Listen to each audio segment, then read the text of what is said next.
আসসালামু আলাইকুম। আমি চলে আসলাম আমাদের মিরপুর স্টেডিয়ামে। এখানে বাংলাদেশ বনাম ওয়েস্ট ইন্ডিজের দ্বিতীয় ওয়ানডে ম্যাচটি হবে। আর এই যে মাঠের মধ্যে আপনারা দেখতে পাচ্ছেন অনেকগুলা দর্শক এসে বসে আছে। তারা এখানে খেলা দেখার জন্য অপেক্ষায় একদিন আগে চলে আসছে। দেখুন কিভাবে দর্শকগুলো এখানে বসে আছে, হাজার হাজার দর্শক বসে আছে বাংলাদেশের খেলা দেখার জন্য। কি সুন্দর দৃশ্য দেখুন। আর এই যে এদিকে আপনারা দেখতে পাচ্ছেন আমাদের পদ্মা সেতু। আর এই পদ্মা সেতু এখানে আনা হয়েছে আর কি, মানে বাংলাদেশের খেলার জনপ্রিয়তা বাড়ানোর জন্য, কারণ এখানে দর্শক আসে না খেলা দেখার জন্য, এই জন্য এই পরিবেশটা তৈরি করা হয়েছে।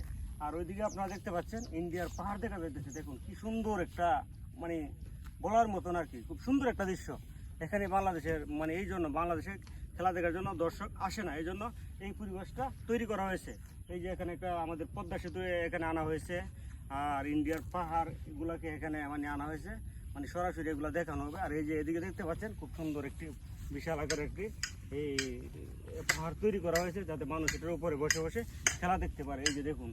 আর ওই যে এদিকে দেখতে পাচ্ছেন যে এই দুবাইয়ের যে বুর্জ টাওয়ার, ওই টাওয়ারটা এখানে আনা হয়েছে, যাতে দর্শক খেলাটা দেখে মজা পায়। কারণ দর্শক তো আসে না, এদের খেলা তো দেখতে হবে।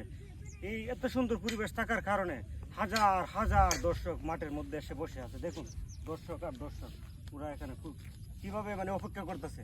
একদিন পর খেলা, কিন্তু দর্শক একদিন আগে মাঠে চলে আসছে দেখুন খেলা দেখার জন্য। এই যে দেখতে পাচ্ছেন দর্শকগুলা, দেখছেন, এরাই বাংলাদেশের দ্বিতীয় ম্যাচটা দেখবো।